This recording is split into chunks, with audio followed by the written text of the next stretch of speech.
Hola, bienvenidos a Cine Esperanzas, el show de los cinéfilos cuarentones, en el que un par de señores que obtenían su información indiscreta del chismógrafo de la escuela los reta a mantenerse despiertos durante los siguientes minutos en los que vamos a parlotear sobre Rear Window de Alfred Hitchcock.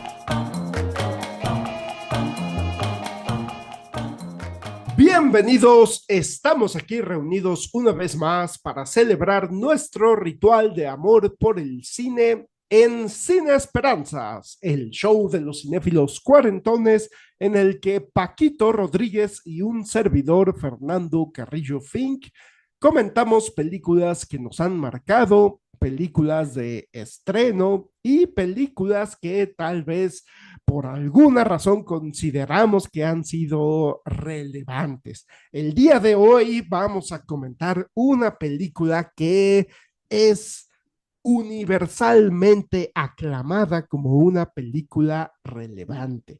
Es la película Rear Window, la ventana indiscreta de Alfred Hitchcock. Esta película estrenada en 1954 y basada en una novela, perdón, en un cuento corto llamado It Had to Be Murder, es decir, tenía que ser asesinato, de el escritor Cornell Woolrich. Esta novela fue publicada, perdón, este cuento corto de este escritor estadounidense fue publicada en 1942. La película es de 1954 y es, pues, para mi gusto, es como una de las películas en las que Alfred Hitchcock ya estaba convirtiéndose en el gran maestro que ahora consideramos que es. Es decir, ya había hecho la película de Notorious, ya había hecho la película de Dial M for Murder, pero todavía le faltaban pues aquellas películas que yo pienso que la gran mayoría de los cinéfilos, la gran mayoría de sus admiradores, pues consideramos que son como sus grandes clásicos, ¿no? Todavía no había dirigido el remake de El hombre que sabía demasiado, que se volvió pues mucho más clásica que la original, todavía no había dirigido Vértigo, todavía no había hecho North by Northwest o Intriga Internacional, todavía no había hecho Psicosis ni Los pájaros, pero ya había dirigido una película que ya comentamos aquí en este podcast, que es Extraños en un tren, Strangers on a Train de 1951. Ya había dirigido Rope, La Soga, ese mega peliculón de 1948. Entonces, Alfred Hitchcock ya para este entonces ya era un director prestigiado, ya era pues alguien que podía pedir un presupuesto de $1 millón y estamos hablando de 1954, cuando $1 millón todavía era un presupuesto alto. Y, y ese $1 millón estuvo impecablemente invertido en la película, porque es una película que se desarrolla toda en un complejo, en un edificio de departamentos, pero la película la vemos desde una ventana trasera, como lo dice su título, la ventana trasera, Rear Window, que es una ventana de un departamento que da hacia el patio trasero de todos estos departamentos. Entonces, Alfred Hitchcock se dio el lujo de construir un set, un foro, en un foro cinematográfico, se dio el lujo de construir un set que es el patio trasero de un edificio de departamentos. Y pues con esto, esto conlleva muchos logros técnicos de los cuales ya estaremos comentando, pero bueno, básicamente la película pertenece al género del thriller Es decir, esta película de este género que se refiere a las investigaciones, generalmente investigaciones de un asesinato, un misterio de un asesinato.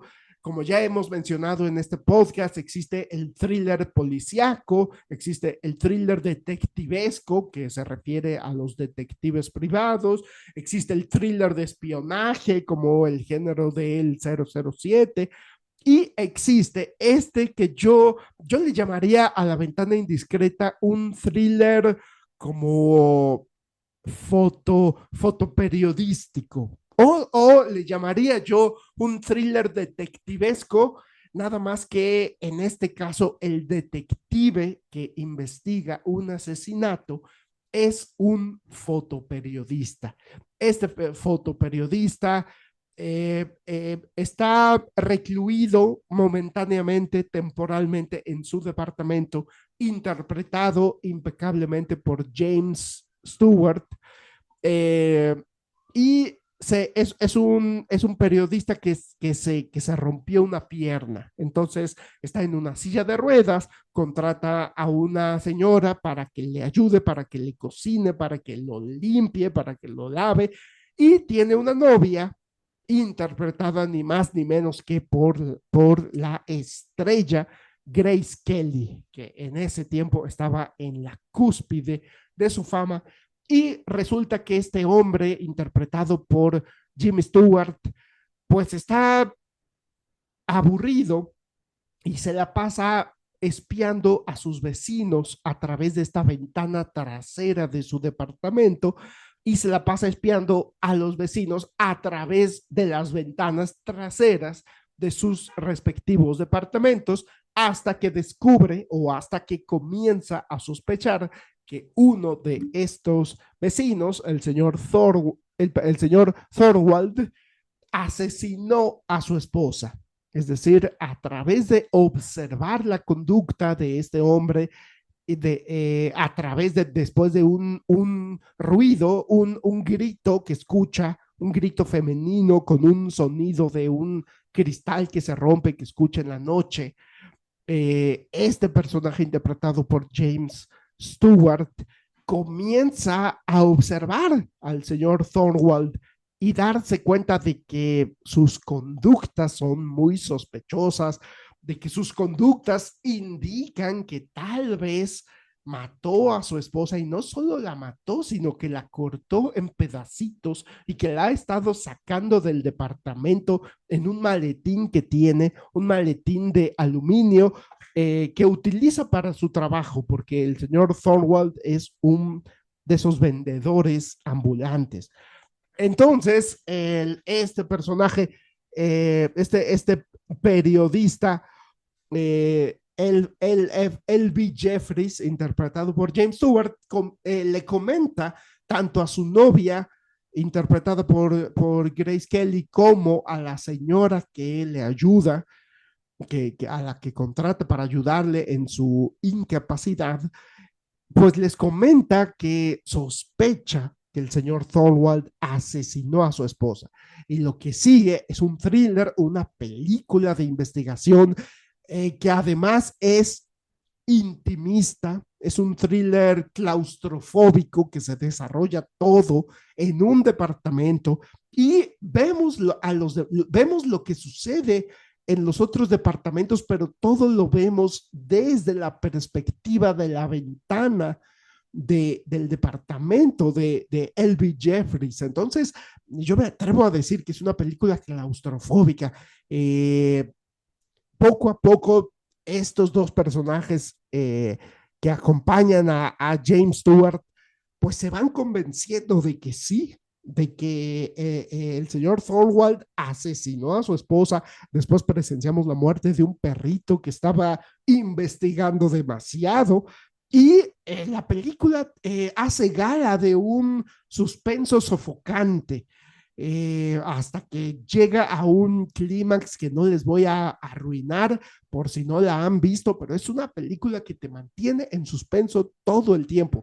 Hay otra característica que yo considero que es relevante de esta película, y que lo comentaba yo anoche con Paquito, que estaba yo revisitando la película y le decía yo a Paquito, hay muchas cosas que requieren como que el público asuma que está viendo una película, porque yo le comentaba a Paquito que los departamentos de James Stewart y del señor Thorwald están tan cerca que me parecía como un poquito inverosímil que no se diera cuenta con sus ventanas abiertas, pues de que lo están espiando y de que están hablando sobre él y de que están, pues de que lo están observando fijamente. Y Paquito me dijo, pues es que ahí se requiere de la suspensión como dicen en inglés, suspension of disbelief. En español no recuerdo cómo me lo dijo Paquito, pero pues es como la suspensión de la incredulidad, es decir, aceptar que la película nos está narrando algo un tanto inverosímil, pero que estamos dentro de este mundo ficticio, de este mundo de fantasía en el que sí puede suceder lo que estamos viendo en pantalla. Y en ese sentido, creo que Alfred Hitchcock es un genio, es un maestro de hacernos creer en situaciones poco realistas como la de Psicosis, como la de Norman Bates o como la de también James Stewart en Vértigo, situaciones que son más grandes que la vida, que es otra expresión en inglés, que dicen larger than life, situaciones que son límite y que se desarrollan en el mundo de peliculandia, por decirle de algún modo, y que pienso que Hitchcock era muy consciente de estar narrando historias exageradas y que por lo tanto Hitchcock recurría mucho al humor, recurría mucho a un estilo cinematográfico un tanto teatral o un tanto exagerado, valga la redundancia, un estilo muy estilizado para hacernos ver que está consciente de que son situaciones exageradas, está consciente de que son situaciones que solo pueden suceder en el cine, en la pantalla cinematográfica. Y para eso creo yo que Hitchcock era un genio, era un maestro de las situaciones exageradas. Entonces, pues bueno, le voy a pasar el micrófono a mi compañero, hermano del alma, Paquito Rodríguez, porque me interesa muchísimo conocer su opinión. ¿Tú cómo viviste la ventana indiscreta, Paquito? Hola Fernando, muchas gracias. Uy, qué miedo, qué responsabilidad. Fíjate que yo quería empezar esta conversación contándoles cómo conocí yo a Alfred Hitchcock, porque bueno, yo sabía quién era, porque desde niño veía yo con mi mamá el show de Alfred Hitchcock en la tele y salía en las caricaturas, hacían parodias de él, habían caricaturas de los Picapiedra, donde salía un Alfred Roca Hitchcock o algo así, o sea, era un personaje que yo me conocía, pero yo nunca había visto sus películas. Yo sabía que existía psicosis y todo eso, pero yo nunca las había visto. Para mí, Alfred Hitchcock era una figura más bien mitológica. Y yo sabía que pues en la historia del cine es importante, sabía su rol, su papel en la historia del cine. Pero por ahí del 2008, cuando estábamos, no, 2007 debe haber sido, no recuerdo muy bien los años, cuando se estaba filmando El que habita las alturas, coincidí con un amigo de Fernando que se llama Oscar Guevara. Y cuando uno conoce cinéfilos, pero cinéfilos de verdad, no gente que se dice cinéfila, sino cinéfilos de veras, clavados como uno, pues uno inmediatamente saca uno los manteles y se pone uno a platicar, porque es raro conocer gente así. Por ejemplo, y aquí va un saludo a mi otro hermanito, a mi hermano mayor, a Víctor Domínguez, que en la preparatoria nosotros entablamos mucha amistad porque yo declaré que me gustaban los cómics y él rápido se acercó a mí y me prestó cómics de su colección, porque cuando tú conoces a alguien que es igual de clavado que tú, lo que quieres es que esté igual que tú de enterado para poder platicar y discutir. Entonces Oscar me platicaba él era fanático de Hitchcock y tenía muchos DVDs de él, perdón, y empezamos a intercambiar películas, cosa que es rara porque yo soy muy sobreprotector de mis discos, yo casi no presto mis DVDs, sobre todo porque pues algunos no me los han devuelto.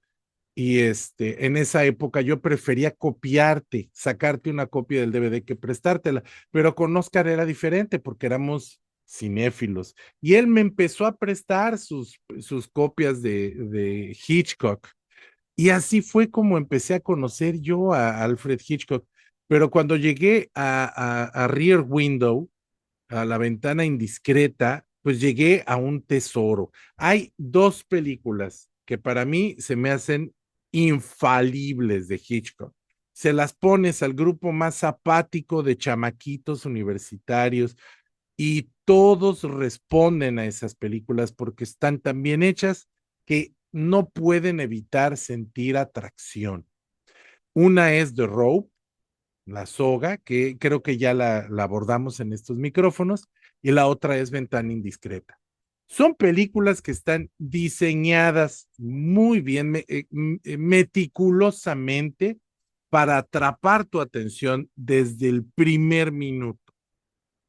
Es por eso que podemos decir que Hitchcock es el maestro del montaje moderno, porque él toma todas estas estrategias del cine ruso clásico, del cine mudo, que es el cine en el que él aprendió. Él empezó en el cine mudo y las transporta a este mundo sonoro, al mundo del color, y lo utiliza para atrapar al público. Entonces, fuera de todos los defectos que pueda tener como persona y como director, pues esos son elementos que son importantísimos, perdón, me dio hipo, importantísimos. Y bueno, pues en la ventana indiscreta vamos a hablar de los retos de producción autoimpuestos por el director, así como The Rope era una sola toma. Entonces los cortes estaban determinados por la longitud de los rollos y tenían que estar perfectamente coreografiados para que no se notaran. Bueno, en Rear Window la intención es transmitir la sensación de encierro que tiene el personaje principal, la claustrofobia del personaje de Jimmy Stewart y también conferir ese placer perverso del mirón, del peeping Tom, como le llaman en inglés, que por cierto me acabo de enterar por qué dicen peeping Tom, y resulta que Tom es el niño que levantó la mirada y vio a Lady Godiva. Bueno, la trivia del programa. Bueno, pues resulta que para poder transmitirnos ese perverso placer de ver sin ser visto, pues el director todo lo dirigió con una radio, con aparatitos en el oído, y la gente que trabaja en los otros departamentos, pues tenía casi nulo contacto con él, solo él les iba dando indicaciones. De hecho, una anécdota de la producción es que Georgine Darcy, que interpreta el papel sin nombre de Miss Torso, que es la chica guapa, la bailarina, ella prácticamente pues vivía en el departamentito durante el mes que tardó la producción. O sea, estuvieran grabando o no, ella seguía viviendo su vida tranquila, se relajaba. Él, ella literalmente eso hacía, vivir como una vida común. Entonces lo que estábamos haciendo era espiarla, era mirarla detrás de la cortina. Ese, esa oscura ese oscuro placer erótico de ver sin saber que eres mirado. O sea, ese es parte del chiste. Entonces, para lograrlo, lo hizo así Hitchcock. todos los actores que están en los departamentos reciben instrucciones a través de los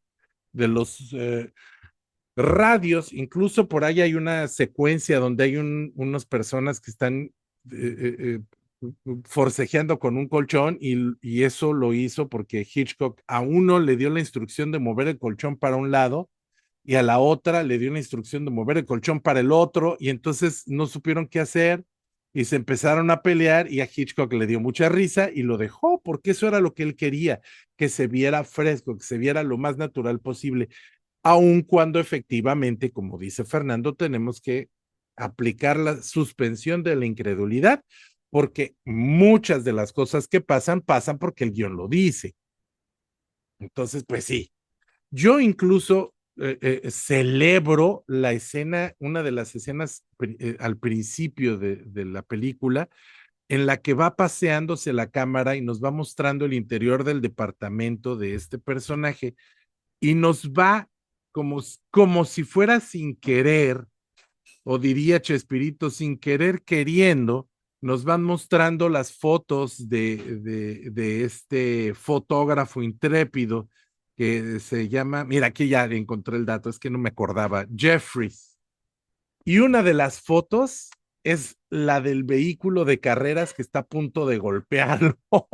Ves los pedazos de llanta que vuelan hacia él y que es la foto que le costó la pierna.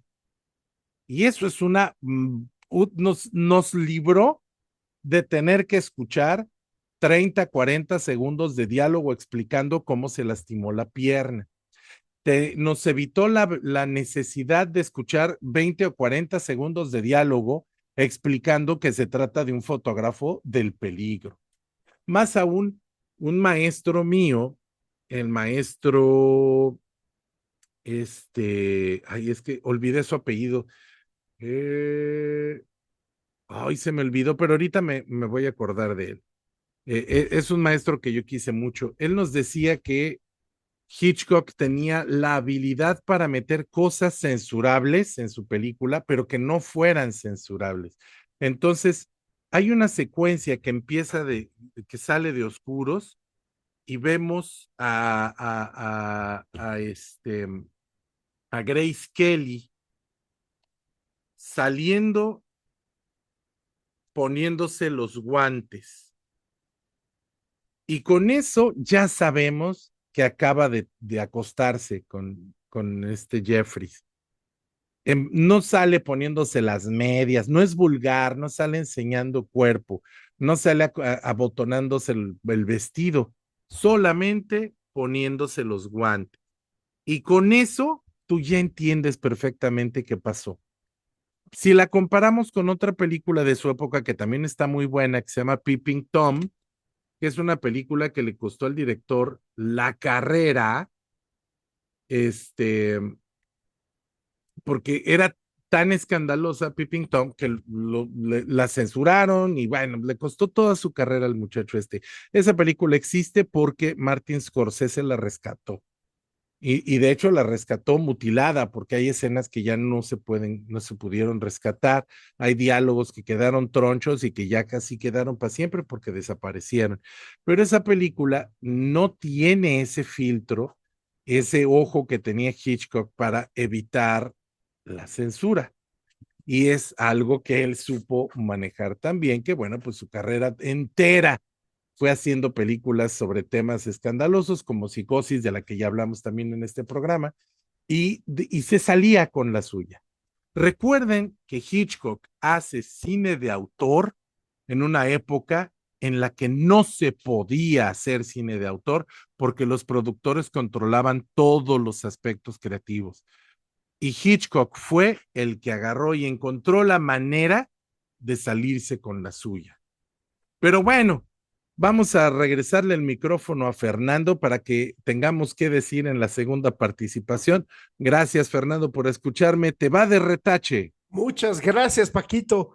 No, pues muy interesante todo lo que nos cuentas. La verdad es que siempre películas como estas siempre van a tener datos de trivia, datos de eh, pues datos curiosos, interesantes. Yo no sabía lo de la señorita Torso que se quedó a vivir en el departamento. Yo no sabía que les estaba dando las instrucciones a través del radio, pero pues tiene toda la lógica del mundo, ¿no? Porque estamos viendo personajes desde lejos, nos estamos viendo desde afuera. Entonces, pues tiene todo el sentido del mundo que el director les esté hablando a través de un radio. Eh, por ejemplo, yo había una cosa que yo ayer te comentaba que era como las distancias que de repente, bueno, esto ya lo dije en mi primera participación, pero que de repente me da la impresión que están demasiado cerca como para que no se dé cuenta Thorwald de que lo están espiando, pues del mismo modo pienso que todos los demás personajes también, pues de repente resulta un poquito inverosímil que estén todos con las ventanas tan abiertas, aunque yo sé que Hitchcock pues lo justifica con la ola de calor. O sea, esa es la clave para que todos tengan las ventanas tan abiertas y que se puedan mirar unos a otros, pero a mí de repente me empieza a resultar un poquito inverosímil que él los esté viendo a todos y que nadie esté viendo a los demás, aunque entiendo que es parte de la película, entiendo que es parte de la historia, que cada quien está en su mundo, que los demás personajes están tan metidos en sus vidas, están tan ensimismados, que pues ni siquiera se molestan a voltear a ver qué está pasando, ¿no? Solo cuando matan al perrito, cuando Thorwald mata al perrito, es que los llantos de esta mujer obligan a los demás vecinos a asomarse por sus ventanas y decir algo pasó, pero de lo contrario, si no fuera por esta tragedia del perrito, pues todo el mundo está en su mundo. Entonces, en ese sentido, creo que sí, la película logra hacernos creer que Jeffries, el personaje de James Stewart, pues sea el único que está pendiente de lo que están haciendo los demás, porque pues está aburrido, está incapacitado, no puede hacer su chamba, entonces los demás están en su mundo y él está en sus mundos. Y eso me parece muy interesante porque mucho se ha hablado del aspecto del tema del voyerismo en la película, mucho se ha hablado del tema de, pues, de estar espiando a la demás gente. Y esto me parece muy interesante lo que nos comentas de cómo Hitchcock narraba cosas pues como censurables de una manera tan elegante que no se la podrían censurar, como el hecho de que Grace Kelly se está poniendo sus guantes, con eso te da a entender que estuvo desnuda, únicamente con ponerse sus guantes. Eso está muy interesante. También me parece muy rescatable como las escenas eróticas, hay momentos en los que Jimmy Stewart y Grace Kelly se están besando y conversando al mismo tiempo, es decir, sus labios están pegados y al mismo tiempo de repente se separan momentáneamente para hablar. Eso se me hace como muy erótico para la época, se me hace transgresor, se me hace que realmente Hitchcock estaba estirando la liga lo más que podía en cuanto al erotismo. Hay una anécdota respecto a Psicosis en la que en esta escena que comienza la película, en la que está Janet Leigh con su novio en un cuarto de hotel, en el que cuando hay una anécdota en la que ella no parecía estar como realmente conectada con el erotismo de la escena y que Hitchcock se la llevó a un ladito, la separó del crew y del cast y le dijo, oye, híjole, es que la escena no está saliendo lo suficientemente sensual. No sé si pudieras hacer algo al respecto. Y Marion Crane, perdón, ay, chale, se me fue el nombre. Este, se me fue el nombre de la actriz, le contestó, puedo hacer lo mejor que puedo. Puedo, algo así como, sí, literalmente en inglés le dijo, I can do my best. Puedo hacer lo mejor. Entonces Janet Leigh regresó al set y se dejó llevar. Es decir, se había estado conteniendo, pues yo pienso por miedo un poquito a la censura de los tiempos, de no ser pues lo suficientemente sensual, hasta que Hitchcock le pidió que fuera más sensual y ella le dijo, puedo hacerlo lo mejor que puedo. Y fue y se dejó llevar y la escena salió muy erótica. Entonces pienso que esta película de La Ventana Indiscreta lleva ese aspecto a un extremo, como bien dice Paquito, en el que está mostrando cosas censurables sin que lleguen al extremo de ser censuradas. También pienso que hace lo mismo con la violencia. Esta mujer, la señora que cuida a Jeffries, la señora Stella, hay momentos en los que habla de una manera muy explícita sobre el asesinato, sobre, sobre la necesidad de sacar el cadáver en pedacitos, sobre el hecho de que fue mutilado, fue cercenado el cadáver, y tenemos al personaje de Grace Kelly, a Lisa, diciéndole, híjole, eres demasiado gráfica, eres demasiado explícita. Entonces, eso pienso yo que es una manera que tiene Hitchcock de suavizar lo que está diciendo Estela. Está diciendo cosas muy grotescas, está diciendo cosas que son censurables para la época, muy gráficas en cuanto al asesinato, pero tenemos al personaje de Grace Kelly para contrarrestar y decir, estás siendo muy grotesca, y entonces así, de esa manera se suaviza un poco. Pues otra cosa que tengo que decir sobre la película es que me parece impresionante cómo Hitchcock maneja la luz, cómo Hitchcock maneja la luz del sol a través de, pues, de este decorado, de este set gigantesco, cómo maneja a través de las ventanas, cómo entra la luz de la mañana, la luz de mediodía y la luz de medianoche, incluso, es decir, cuando el departamento estaría a oscuras si no fuera por las luces que están encendidas dentro del departamento, lo cual me parece muy logrado. Creo que es una película que, pues, que a pesar de ser a color, pues Hitchcock continúa explorando esta corriente del cine negro, sobre todo en las escenas nocturnas, cuando tenemos unos claroscuros muy marcados, a pesar de que ya no es en blanco y negro, pero hay unos claroscuros adentro del departamento, este juego con las lámparas que nos brinda una atmósfera justamente de cine negro, de un cine que habla sobre las pasiones más bajas, sobre una persona aparentemente normal que puede llegar a cometer un asesinato en su propio departamento, el asesinato de su propia esposa.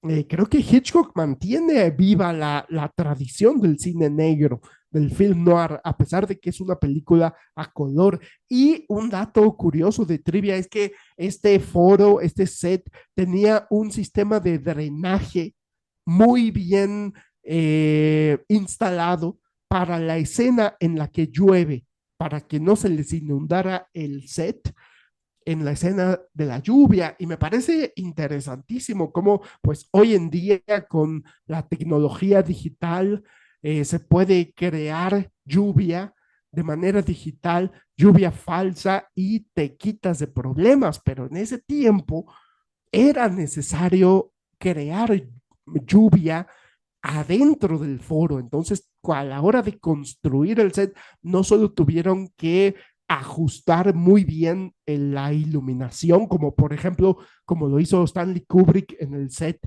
de en el set del Resplandor, que todo fue hecho en un foro en los estudios Pinewood, pero la iluminación estaba integrada al diseño de producción.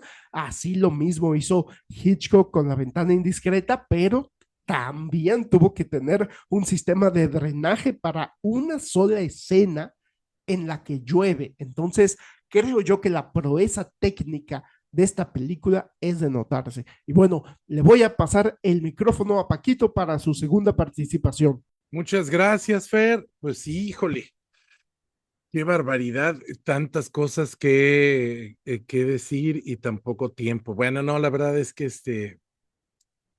sí, es una película muy alto recomendable. Hemos tratado de no hacer spoilers. Sin embargo, algo que podría ser spoiler es que esta película de Hitchcock ha recibido una parodia en un episodio de Los Simpson. Parodia que se me hace maravillosa y se ha repetido en otros lados, pero el episodio de Los Simpson es maravilloso. Ya, claro, de 790 episodios que tienen Los Simpson, pues cualquiera puede haber recibido una parodia del... ya no es como tampoco un gran logro, pero este es de la primera época, de la época de los primeros 10 años, y es uno de los episodios más queridos también. Bueno, en ese episodio, Bart se fractura una pierna y escucha un grito y ve a Ned Flanders haciendo un hoyo en el patio y enterrando un bulto. Bueno, pues es más o menos la misma historia, ¿no? También me parece que es algo importante de mencionar que la música de La ventana indiscreta, con excepción de unas secuencias al inicio, y no estoy muy seguro, pero creo que al final también, casi toda la música es diegética. ¿Se acuerdan que habíamos platicado de eso en la película, en el análisis de, creo que de Midsommar fue? Quiere decir que es la música que está dentro de la película, o sea, la música suena porque está siendo reproducida dentro de la película. En particular, hay un vecino que pone un tocadiscos y que pone música.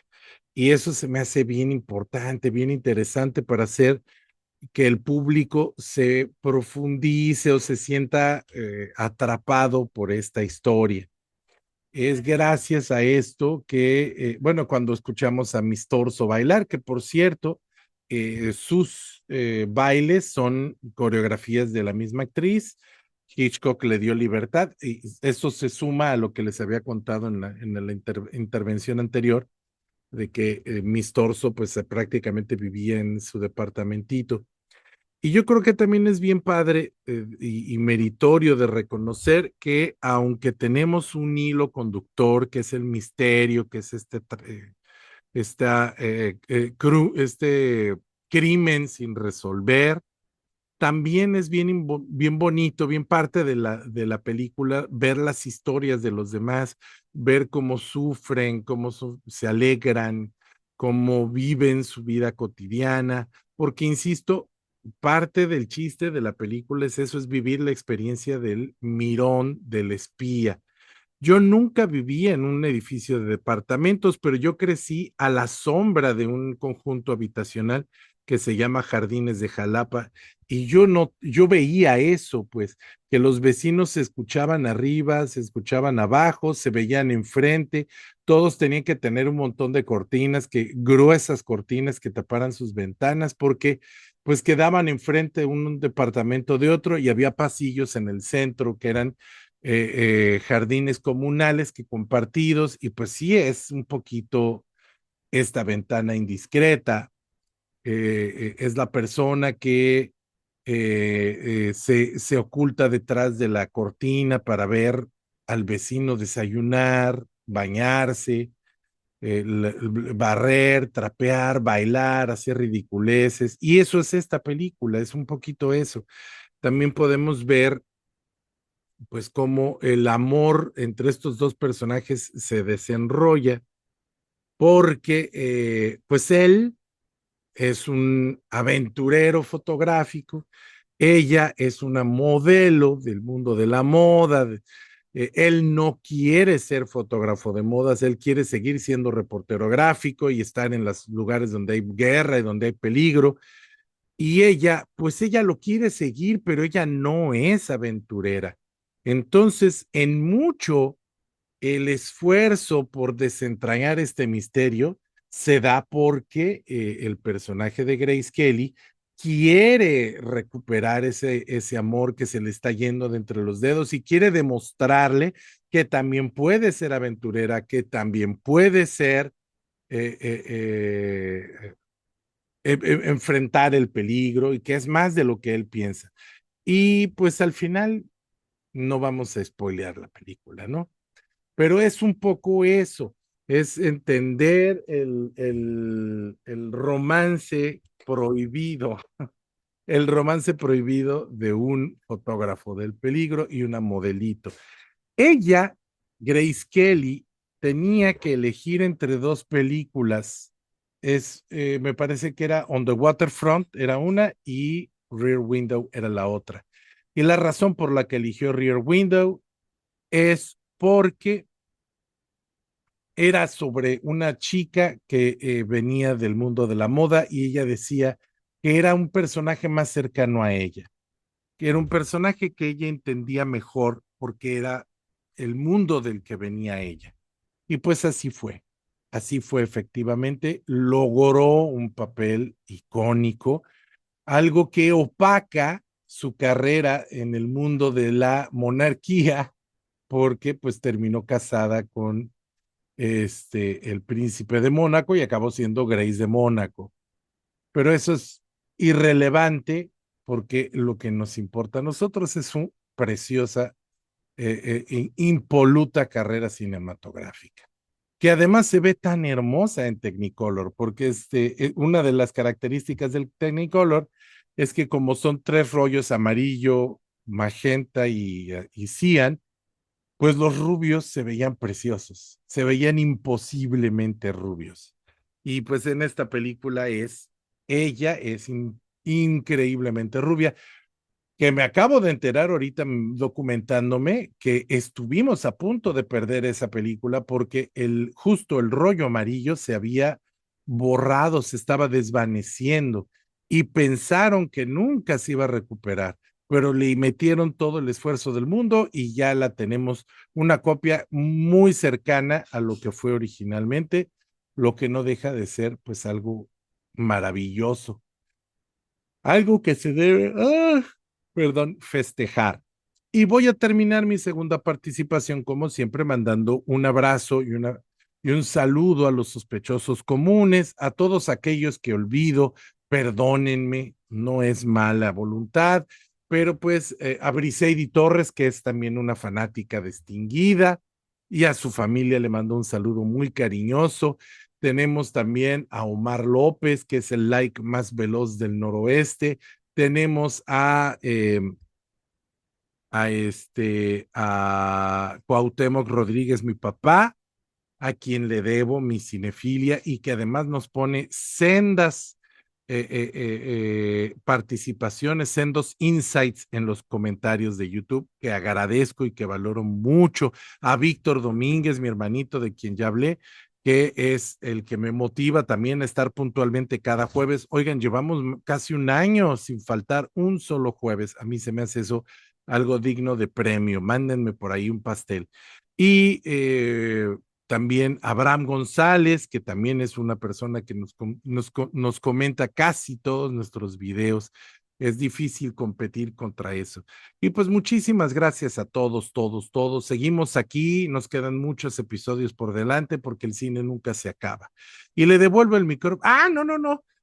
Quiero mandar, como siempre, un agradecimiento a mi hijo Mario por darme la oportunidad de ser padre y le dedico, como siempre, este programa.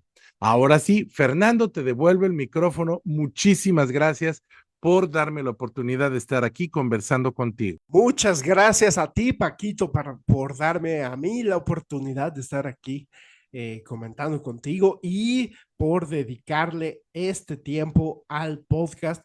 También le mando un fuerte abrazo Y un saludo a Carolina González Palazuelos, nuestra productora ejecutiva que nos permite tomarnos este tiempo para hacer el podcast, y por supuesto a su hijo Mario Humberto. Son muy interesantes todos estos datos que nos comenta sobre la película. La verdad es que es verdaderamente un privilegio poder enterarse de estas cosas a tantos años de su estreno, es decir, más de medio siglo de que tenemos esta película, y poder verla en esa calidad que podemos verla hoy en día en HD o en 4K, con esa manera tan eh, impoluta de hacer las remasterizaciones que hacen hoy en día. La verdad es que es un privilegio, porque pues Paquito y yo crecimos en la época del VHS, cuando todo se veía bastante feo. Entonces, muy interesantes todos los datos que nos compartes. A mí no me queda más que agradecerles infinitamente por escuchar nuestro parloteo, por escucharnos hablar de esta película. Yo me despido, soy Fernando C. Fink y nos vemos hasta la próxima.